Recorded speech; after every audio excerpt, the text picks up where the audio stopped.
كلمتان حبيبتان إلى الرحمن خفيفتان على اللسان ثقيلتان في الميزان. بسم الله الرحمن الرحيم. الحمد لله رب العالمين والعاقبة للمتقين. الصلاة والسلام على سيدنا محمد وعلى آله وأصحابه أجمعين. أما بعد. السلام عليكم ورحمة الله وبركاته. Musulmon kishining axloq haqida keyingi darsimizni boshlaymiz. Bugungi mavzuimiz musulmon hunarmand, musulmon usta haqida bo'ladi. Birinchidan biror bir kasb, biror bir hunar, biror bir mehnatga kirishlikdan oldin u hunarni shariatdagi hukmidan xabardor bo'lishlik kerak. Inson bolasi borki, bir hunar va kasb egasi bo'ladi. Insoniyat mana shu kasb va hunar egalariga endi usta deb aytamiz, ana shu ikkita so'zni tushunasizlar. Hunar va kasb egasi. Buni insonlar mana shu hunar va kasb egasi bo'lgan ustalarga muhtoj bo'ladi. Avval musulmon ustani, musulmon kasb egasini axloqi haqida suhbat qilishlikdan avval ana shu qilinadigan kasb yoki hunar haqida suhbat qilamiz. Avvalambor bu hunar shariatda ruxsat berilganmi, yo'qmi? Shuni bilib olishlik kerak. Shunday bir kasb, shunday bir hunarlar borki, musulmon kishi bu narsalarni qilishligi mumkin emas. Gunoh, ma'siyatga sabab bo'ladigan ishlar bor, shu hunarni qilishlik musulmonga mumkin emas. Masalan, erkak kishi ayollarni sartaroshi bo'lishligi. Chunki bu kasbni qiladigan kishi ayol kishini sochini ushlaydi, badanini ushlaydi, ko'zi va qo'li zino qiladi. Musulmon erkak kishiga bunday hunar mumkin emas. Chunki payg'ambarimiz sollallohu alayhi vasallam aytganlar: "Al-aynani tazni va zinahuma an-nazar va zinahuma an-nazar va al-yadani tazni va zinahuma al-lamas." Ikki ko'z zino qiladi. U ikkisining zinosi qarashlik, nazar solishlik. Ikki qo'l zino qiladi. U ikkisining zinosi ushlashlik. Ayollarning sochini oladigan erkak kishi ayni mana shu ikkita gunohni doimiy suratda qiladi. Endi bu ishni qilmaslik haqida o'ylab ko'rsin. Yoki ayollarga xos bo'lgan kiyimlarni tikadigan erkak kishi. Erkak kishini tikuvchi bo'lishligi halol, ammo ayollarning kiyimini tikib, uni ustini o'lchab, kiygizib, u yog'ini to'g'rilab, bu yog'ini to'g'rilab, ko'zi tushadigan holati shariatda mumkin emas. Agar u musulmon erkak kishi tikuvchi razmerini qizi yoki ayoliga ayttirib oldirgan chog'ida ham kiyim bitgandan keyin uni kiydirish, to'g'ri kelmay qolgan joyini to'g'rilab qo'yish uchun albatta bu ayol kishining ro'parasiga keladi. Yoki odamlarga ovqat olib kelib beradigan odam ana shu pannasini ustida harom ichimliklar ham keladimi? Musulmonga mana shu narsa ham mumkin emas.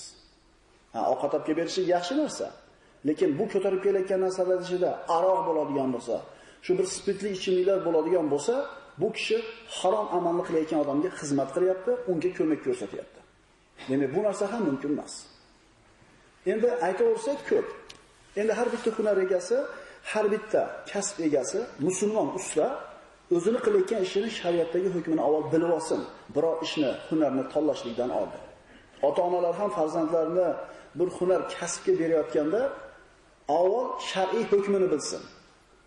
U bola muayyan falon kasbni qilganligi uchun zo'r pul topmaydi. Alloh taolo yozganligi uchun topadi u pulni.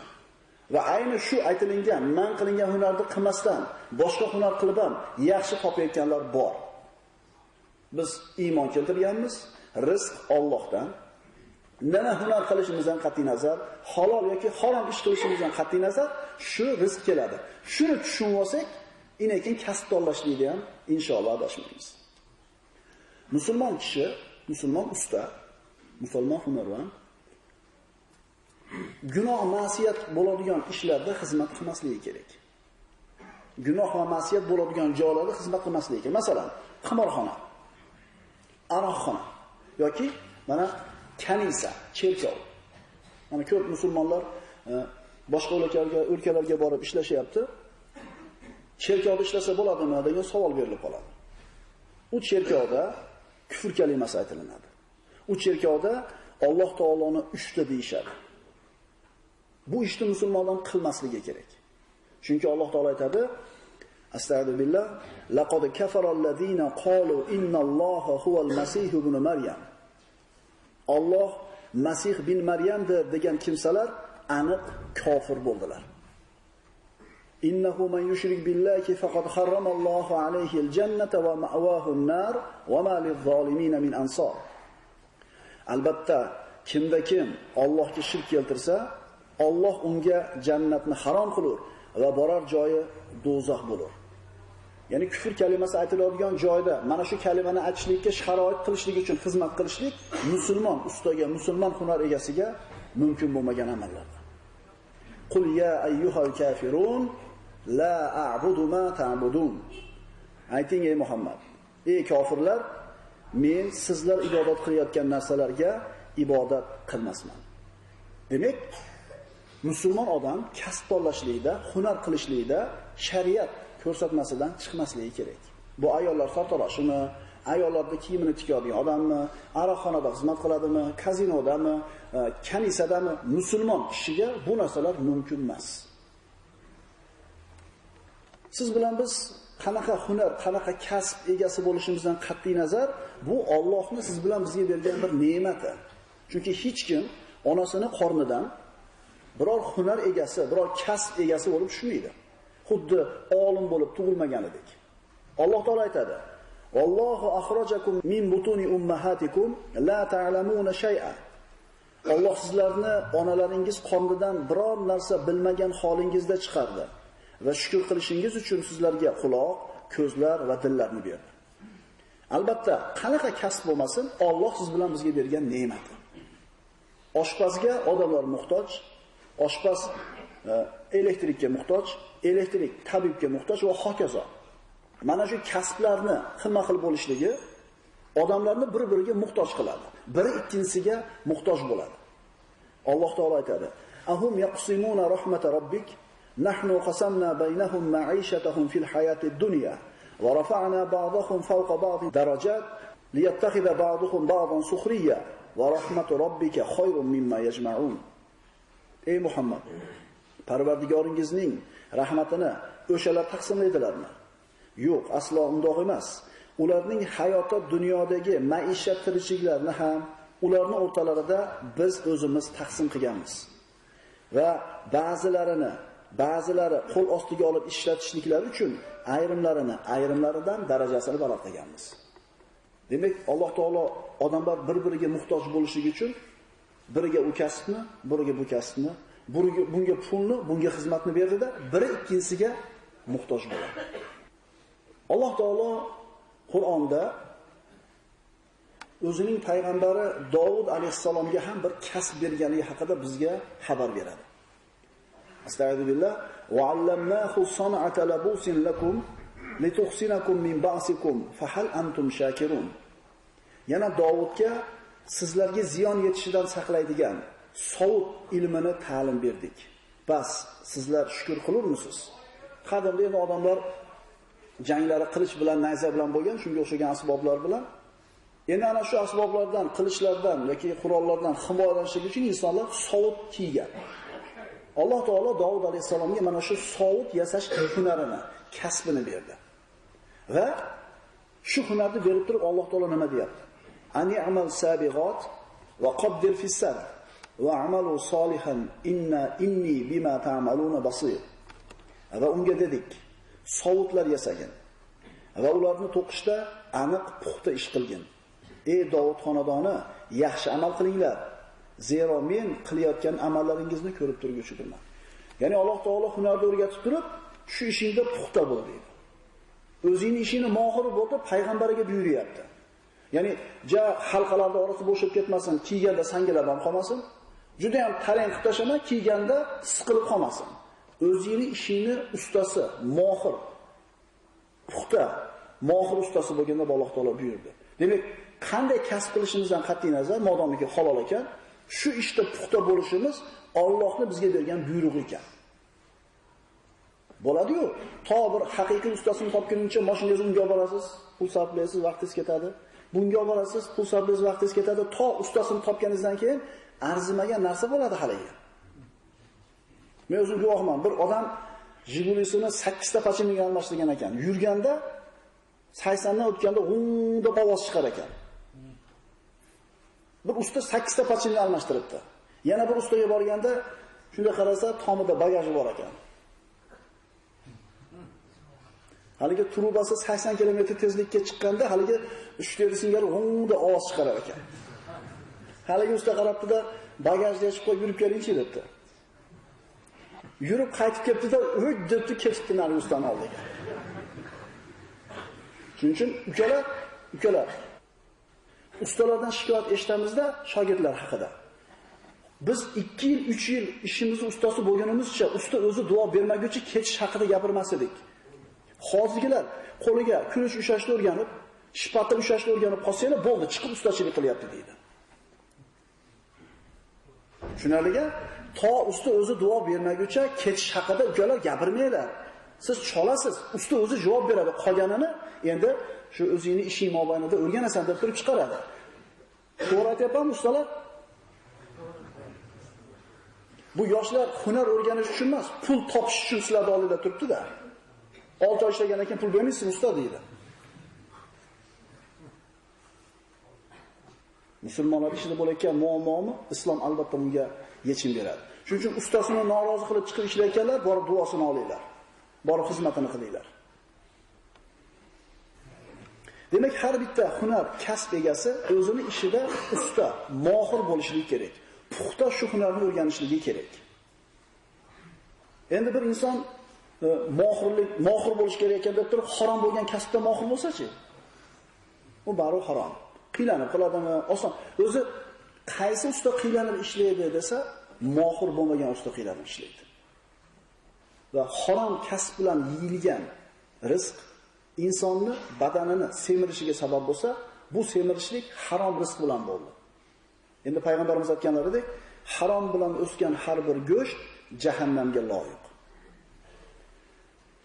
Qiyomat kunida inson bolasi hisob-kitobga turadi, undan albatta so'roq tutiladi, beriladi. Payg'ambarimiz aytadilar: "Lan tazul qadama abdin hatta yus'alana umrihi fima afna wa an shababihi fima abla wa an malihi min ayna iktasabahu va fima anfaqahu." Qarang. Payg'ambarimiz aytadilar, umrini nimaga sarf qildi? Yoshligini nima bilan o'tkazdi? Moli haqida. Qayerdan topdi, qayerga sarf qildi? Moli haqida so'ralmasdan turib, qiyomat kuni oyog'i o'rnidan jilmaydi. Haloldan topdimi? Alhamdulillah, halol kasb qildi. Endi haromga sarf qilmadimi? Ko'pchilik aka-ukalarimiz masjidlarga kelib ma'ruza eshitamiz. Ehtimol ilm ham o'qiymiz. Ko'p narsadan xabarimiz bor, lekin o'g'illarimizni, qizlarimizni uylayotganda ana shu isrof, ana shu zakaz, ana shu bir xoy-havas, orzu-havas, riyo degan narsaga berilib ketayotganini ko'ramiz. Bilaylikki, bizni o'qiyotgan, eshitgan narsamiz bizga yuqmabdi. Tushunarlimi? Umrida bir marta bo'ladigan to'g'ri gunoh ma'siyatga to'ldirasanmi? Bu yangi qurilayotgan oilani kemaga o'xshasa suvga tushirayotganda uni teshib tushirasanmi buni? Bekarga buzilib ketmayapti oilalar bir qisqa muddat ichida. 1 yil, 6 oy, 7 oyda uzilib ketyapti. Bu nikoh buzilyapti. Nimaga sabab? Boshida xato ketilgan. Halol topganingiz bir ish, endi uni halolga sarflashingiz ikkinchi ish. Shuning uchun xayrli xayrga sarflayapmiz pulimizni. Insonning qo'lidagi moli davlat, bu tijorat qilib topdimi, kasb qilib, mehnat qilib, peshona teri qilib topdimi, hunari bilan, bu Alloh taolo unga bergan Allohning moli. Sizning qo'lingizda vaqtincha turgan Allohning moli. Sizdagi sog'lik ham Alloh bergan sog'lik, sizdagi umr ham Alloh bergan umr. Bu bari vaqtinchaga berilgan. Alloh aytadi: "Va anfiqu min malillahi allazi ataakum." Alloh sizlarga bergan molidan infoq qilinglar. Kimning moli bu? Allohning moli. Va anfiqu mimma ja'alakum mustakhlifina fih. U zot sizlarni xalifa qilib qo'ygan narsalarni, ya'ni vaqtincha qo'lingizga berilgan bir kun ertaga yoki indinga sizlar xohlasanglar ham, xohlamasanglar ham boshqalarning qo'liga o'tib ketadigan, vaqtincha turgan mol davlatdan Alloh rozi bo'ladigan joyga infoq qilinglar. Qaranglar. Allazina yu'minuna bil g'oybi va yuqimuna as-solata va mimma razaqnahum yunfiqun. Qarang. Hidoyat egalari kim? Bu shunday odamlarki, Qur'on ularga yo'l ko'rsatadi. Endi hidoyat egalari kim desa, namoz o'qiydi, infoq ihson qiladi. G'aybga ishonadi undan bu. Infoq qilish degani faqat pulni tushunmaylik. Mana muallimlar haqida dars qilganimizda aytdik. Alloh taolo senga birodar nimani berdi? Nima bilan rizqlantirdi desa, ilm berdi senga. Endi shu ilmingni Alloh yo'lida sarf qilsang, senga berilgan rizqdan infoq qilgan bo'lasan. Xuddi shunga o'xshagandek, kasb, hunar egalari, ustalar o'zingizlarning hunaringlardan, qilayotgan ishlardan infoq qilsanglar, Alloh taolo bergan narsadan infoq qilgan bo'lasizlar. Va mana shu hunaringlarga hunar qo'shiladi. Inson pul deydi. Pul nima edi bu? Alloh taolo bergan vaqtincha narsasi ekan. Payg'ambarimiz sollallohu alayhi vasallamdan mana hadis Sahih Muslimdan yaqul ibn Adam mali mali wa halaka ya ibn Adam min malika illa ma akalta fa afnayta aw labista fa ablayta aw tasaddaqta fa amzayta. Odam bolasi molim deydi. Ey odam bolasi, seni molingdan yeb yo'q qilganing, kiyib eskirtirganing va sadaqa qilib o'tkazganingdan ortiq nima bor? To'g'ri-da. Yeganimiz ketdi, kiyganimiz eskidi, infoq qilganimiz o'tdi. Bundan ortiq nima bizniki bu moldan? Qanday puldor bo'lsin, boy bo'lsin, bir jup oyoq kiyim kiyadi, bitta do'ppi kiyadi, bir china ovqatga xonni to'yadi. Oshchi esa kasal bo'ladi, 2 qavat patinkani ustidan patinkani kiya olmaydi. Qarab tursangiz, o ko'chada yurishi bir xillar. Siz ham o'sha bir china lavmonga to'yadi qonningiz, bu ham. Qolganiga javob beradi faqat. Inson qanday kasb qilishligi haqida suhbat qilyapmiz. Endi bir inson, bir musulmon kishi halol kasb qilishligi uchun, halol topib kelishligi uchun unga ko'mak beradigan inson bor yoki haromni qilishligiga ko'mak bo'ladigan inson bor. Kim u? Ayoli. Olani olib kelasan, molani olib kelasan deb turib, spiskani berib taqalaversa, bu usta majbur bo'ladi bir harom ish qilib qo'yishlikka. Yoki aksincha, "Ey, falonchini bolasi, Allohdan qo'rqing bizni haqqimizda. Biz issiq sovuqqa sabr qilamiz. Faqat halol narsa olib keling bizga. Qiyomatda biz azobga chidolmaymiz. Biz sabr qilib turamiz bir kun, 2 kun yo'q bo'lsa bir narsa" deydigan bo'lsa, haligi musulmon hunarmand, musulmon usta nima qiladi? Xijolatlanmay kelaveradi uyga topolmasa. Chunki agar boyaga aytayotgandek taqalaveradigan xotin bo'ladigan bo'lsa, shuni uni o'ssin deb turib, haromga qo'l urib nima qiladi? Olib keladi o'sha aytganini. Endi o'nni kelib qo'yganda aytib qo'yay buni ham. Tinimsiz ravishda tanishaman degan xatlarni o'qib qolasizlar televizorda. Nima shu? Nimaga tanishadi? Nima ota-onasi yo'qmi uni tanishtirib uylab qo'yadigan? Nima qilmoqchi u?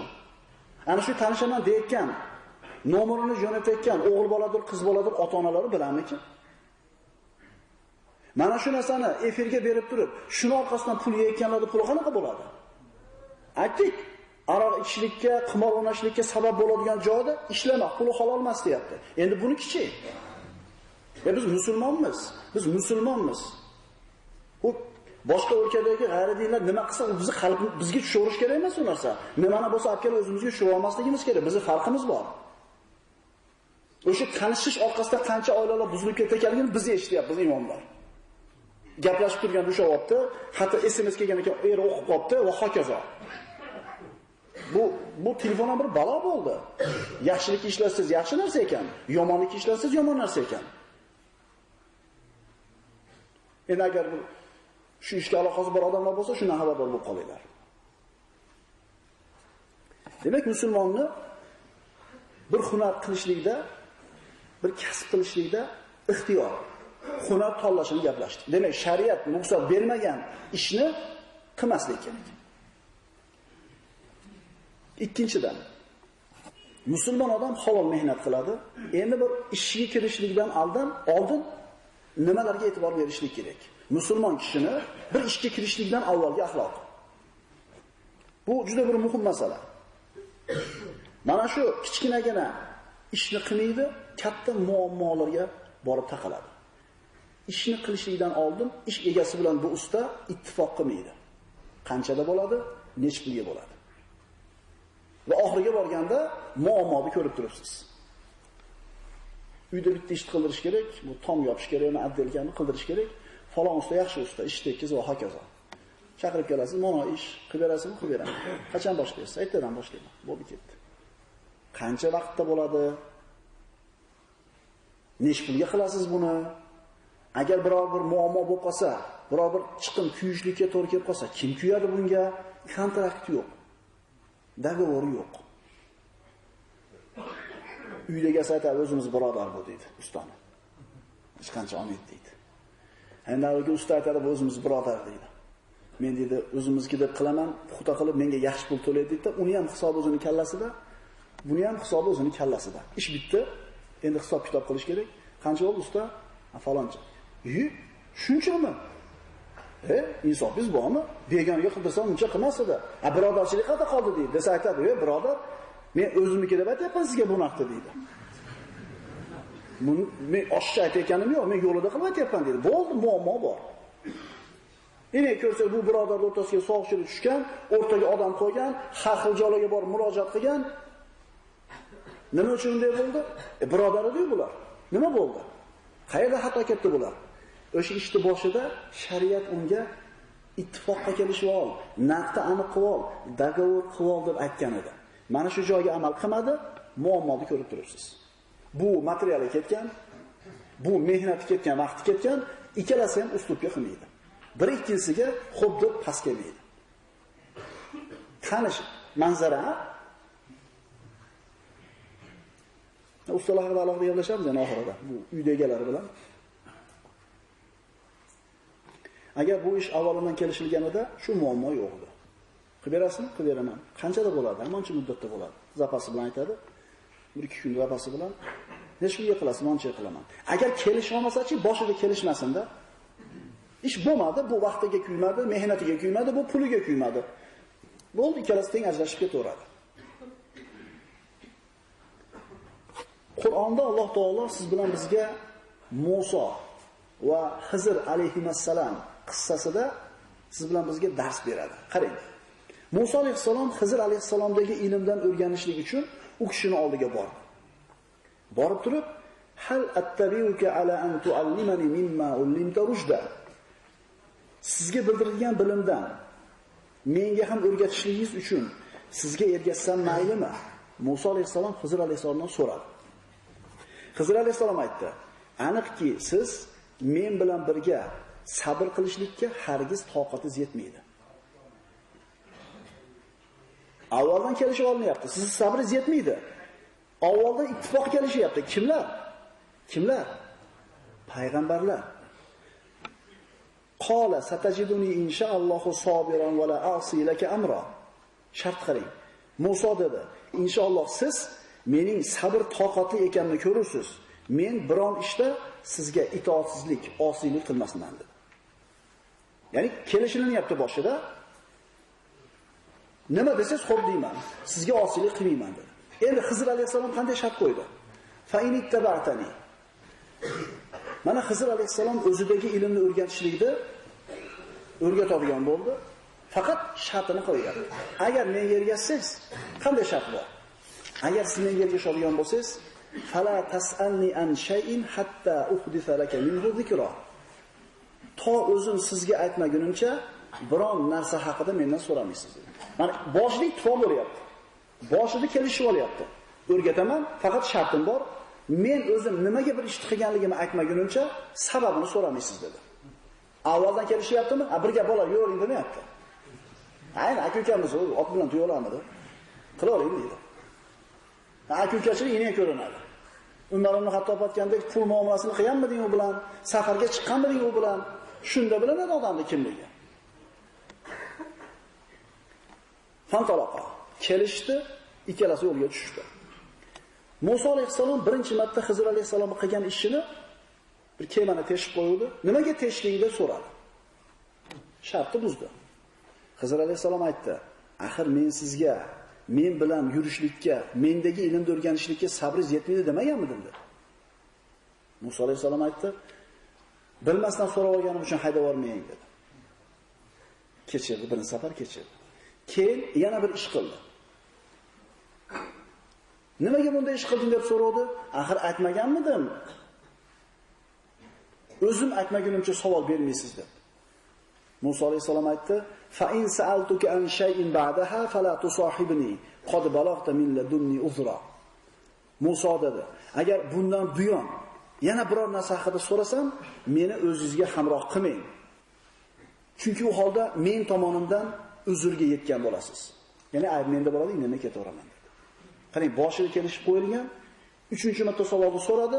Shunda hada firoqu bayni va bayni dedi. Uchala sababini aytib berdi. Ikkalasi ajrashdi. Payg'ambarlar bir ishga kirishdan oldin, biri ikkinchisidan bir narsani olishdan oldin nima qilyapti?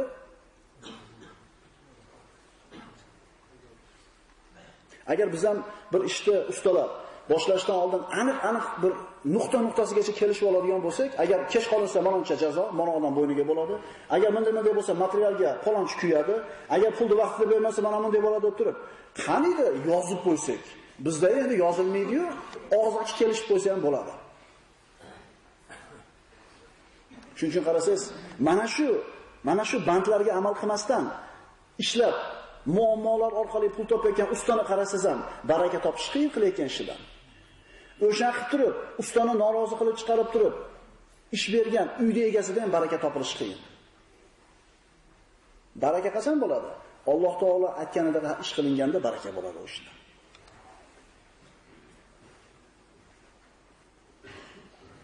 Qasos surasida Alloh taolo siz bilan bizga Musa alayhisalom haqida xabar beradi. Mana bir kishini o'ldirib qo'yib, Musa alayhisalom shaharidan chiqib ketishga majbur bo'ldi. Madian qavmiga bordi. Madian qavmi ularning payg'ambari Shuayb alayhisalom edi. Musa alayhisalom o'sha qishloqqa boruvdi, odamlar hayvonlarni sug'oryapti.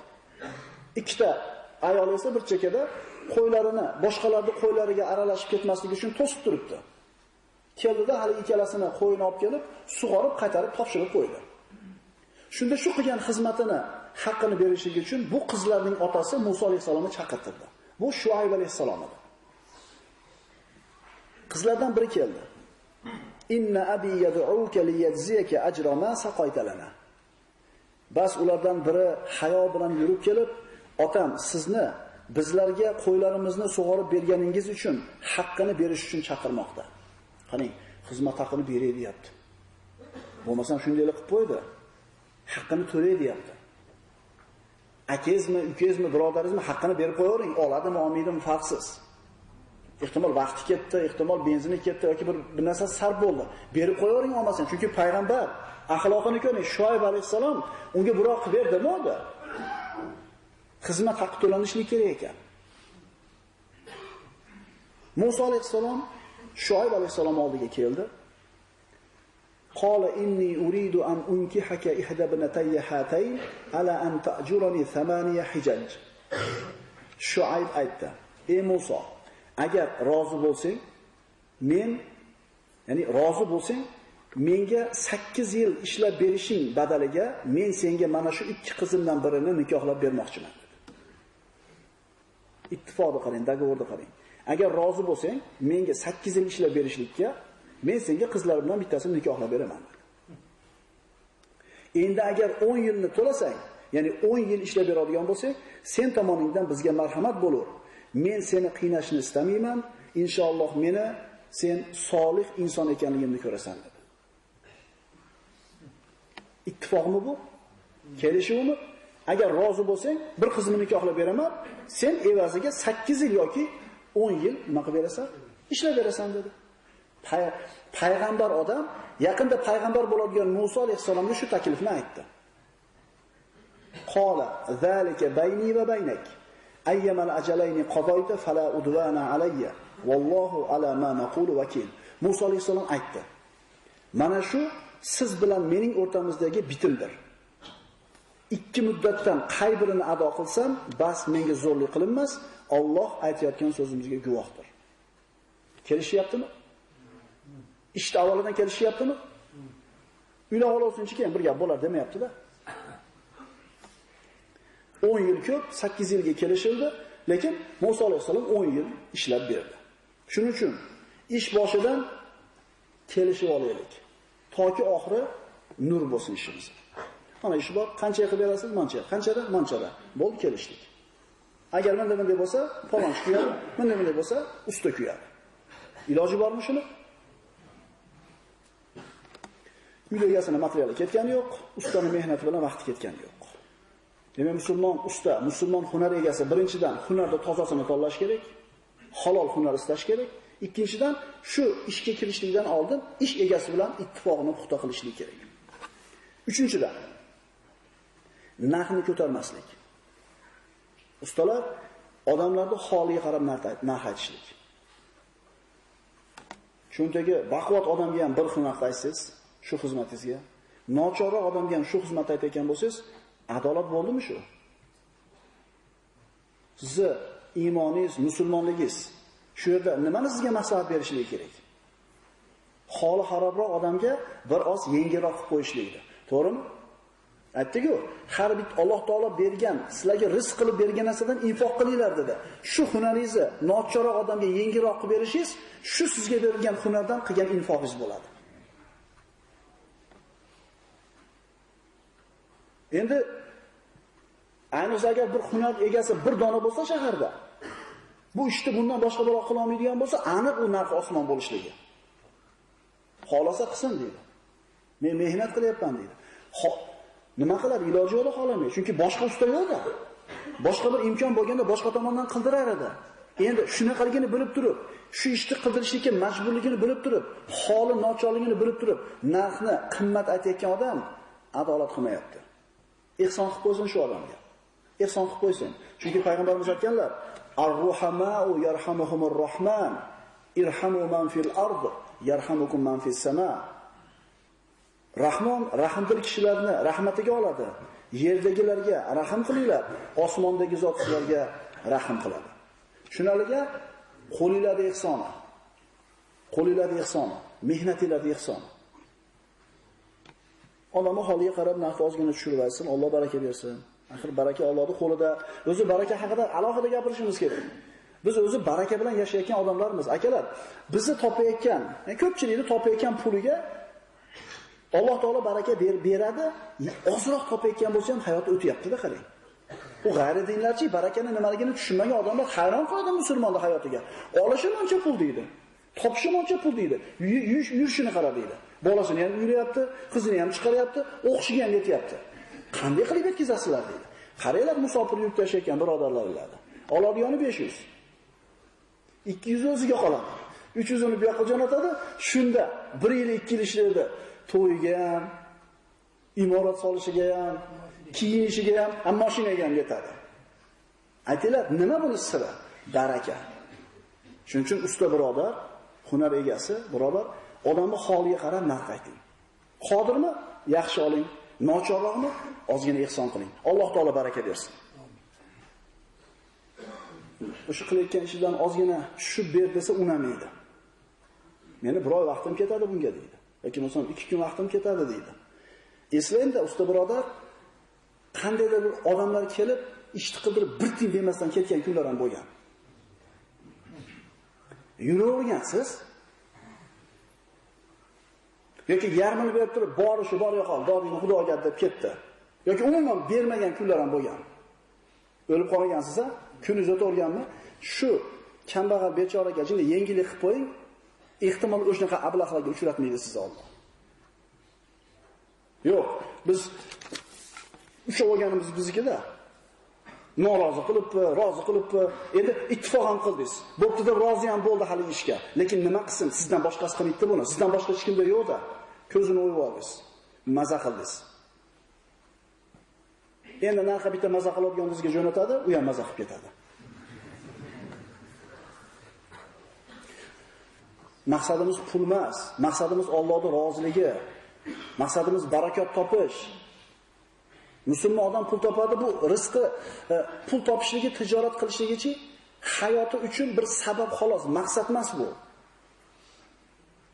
Agar Alloh taolo bizdan rozi bo'ladigan bo'lsa, baraka degan ne'matni beradi. Diqqat qilinglar, baraka ham o'zi ne'mat. Sog'lik, pul, ilm ne'mat bo'lgandek, baraka ham ne'mat. Pulni Alloh taolo hammaga bergan. Kofirga ham, musulmonga ham. Lekin baraka degan ne'matni faqat musulmonga bergan. Shu barakot degan narsani istaylik, muhtaram usta birodarlar. Bir usta bor, og'zi qattiq deyshadi. Ishi yaxshi, shu og'zi qattiq deydi. Endi qimmat aytadi naqd. Endi aytganimizdek shu ishni qiladigan boshqa odam bo'lmaganligi uchun odamlar murojaat qiladi, osmonda turib gapiradi. Gapirgisi ham kelmaydi. Xaridorning holiga qaramaydi. Iloji bormi yo'qmi, naqd shu xolasang shu deydi. Qildiradi, iloji yo'q qildiradi, ketayotib turib yomon qildi meni bu deydi. Shu arzimagan ishiga faloncha pul oldi.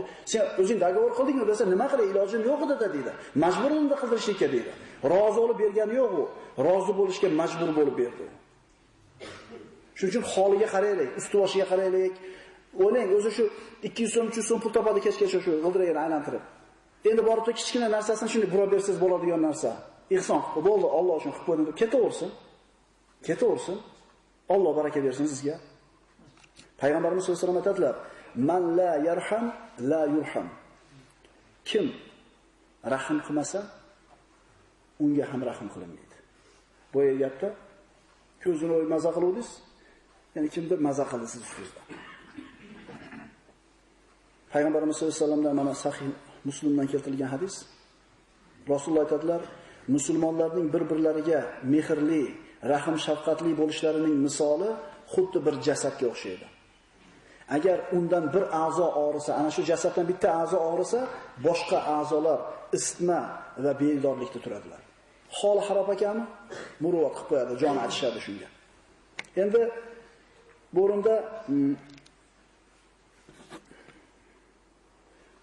ustalar deyla ma'lumot qilavermasdan, usta ishlatadigan xaridorlarga ham bir aytib qo'yishlik kerak. Ehtimol haftalab, ehtimol oylab uyini abdelkasini qiladi, tomini yopadi, bir xizmatini qiladida, haligi uyda egasi arzimagan bitta ishdan bahona qiladida, pulini bermay haydab chiqarib yuboradi.